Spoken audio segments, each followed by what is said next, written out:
With the success and positive reception of the new Fallout show from Amazon, I'd like to take the opportunity to give my overall thoughts and opinions of the Fallout franchise as a whole, where I think it's lacking, and what I'd like to see from the series in the future. My name is Manigrant, and welcome to my channel.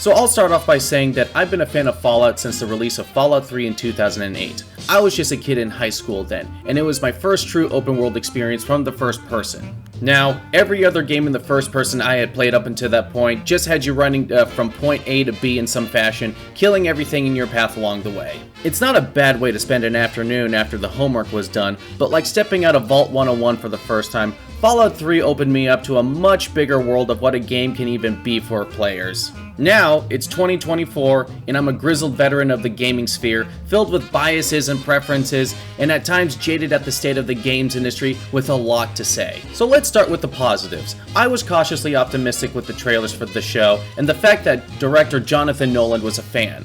But even if they did their homework on getting the world of Fallout right, if the script turned out to be bad, then the show might as well have been a polished turd. Fortunately, Amazon's Fallout TV show has beat all my expectations and became something that everyone can enjoy. Most fans are happy with the final product, and general audiences who either have never played the games or don't play games at all and have never even heard of Fallout enjoy it and are drawn to it by its rather unique spin on the post-apocalypse that make it such a beloved franchise. It's even resulted in a large spike in players of the games themselves, old and new players who want to explore more of this charmingly bleak world. That's a good thing.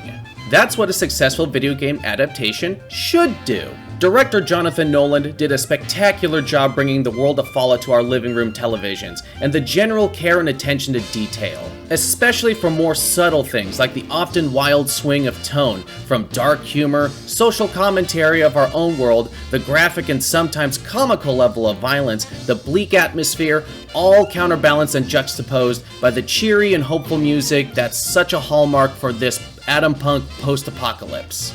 This is a detail that a casual fan wouldn't easily pick up on, and that they could have totally messed up with, but I think they nailed it. I'm honestly happy with the final product, and I'm eager for Season 2.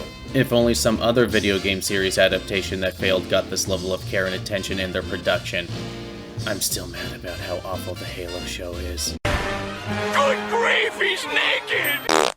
Now for the negatives, or more accurately, my gripes and nitpicks with the studio in charge of Fallout and its future projects, Bethesda, and despite my glowing praise of the new TV show, I believe are failing Fallout in other departments. First off, it's been a decade since the last mainline installment in the franchise with Fallout 4, with the MMO Fallout 76 being a sort of stopgap for fans to spend their time with while Bethesda works on Starfield and Elder Scrolls 6. Fans are realizing that we might be waiting a very long time for Fallout 5 to eventually come around. What makes the situation even more frustrating is that the studio who made the beloved Fallout New Vegas has been waiting in the wings to make another Fallout game or even an Elder Scrolls spin-off while Bethesda works on their current projects. A Twitter thread by Obsidian's co-founder Chris Avellone shows that Bethesda has rejected every offer made by Obsidian. The official reason remains unknown, but having a working relationship between Bethesda and Obsidian with Fallout, much like what Treyarch and Infinity Ward had going on with Call of Duty for a decade, would have been ideal.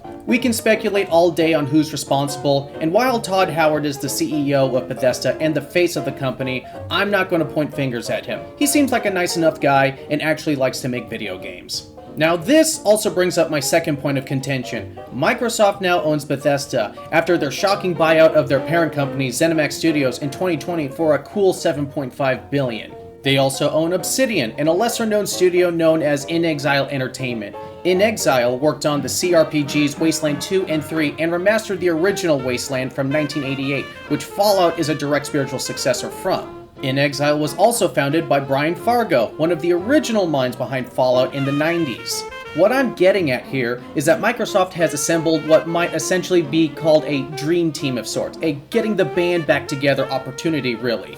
The kind of opportunity that can rarely happen today due to separate parent companies, contracts, licensing agreements, etc. Microsoft can foster one of the best studio collaborations for any game franchise in decades by putting these three studios together in a room, telling them to make nice, and given a profit-driven goal with Fallout as the final product.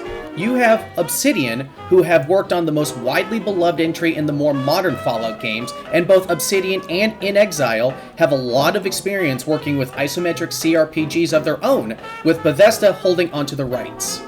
Now, I'm someone who's put a lot of hours into the original 2 Fallout games from Interplay, and once you get over the admittedly steep learning curve and difficulty, they're a blast to play. There's been a contingency of Fallout fans online who have been waiting for an official return to that old school, top-down, turn-based, narrative-driven RPG for a long time. Fans have even gone so far as to take the Fallout 2 engine and make total conversion mods to create their own original campaigns and stories in the Fallout universe with that style of old school gameplay.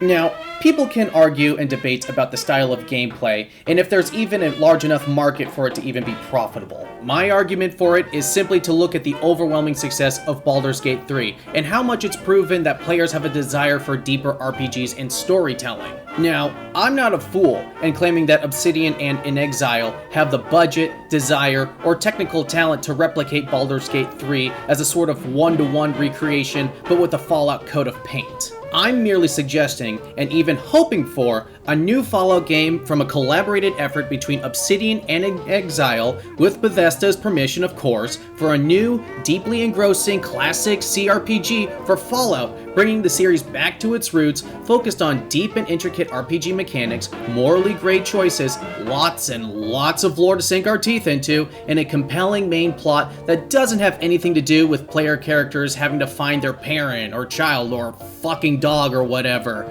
Bethesda relies way too heavy on that plot narrative. I think such a game would be fantastic with a lot of potential, and I think it would sell very well. Microsoft, do your job and make it happen! Now, I understand that all these studios are already deep at work with their current projects. Obsidian is working on Avowed, Bethesda on fixing the broken mess of Starfield, and inXile is working on a first-person steampunk RPG called Clockwork Revolution. That actually looks pretty good. So I get it, they're busy, but when their workload is light and their schedules are lined up, Microsoft, throw some money at them. Also, books! Can we get some books and novels set in the Fallout universe, please?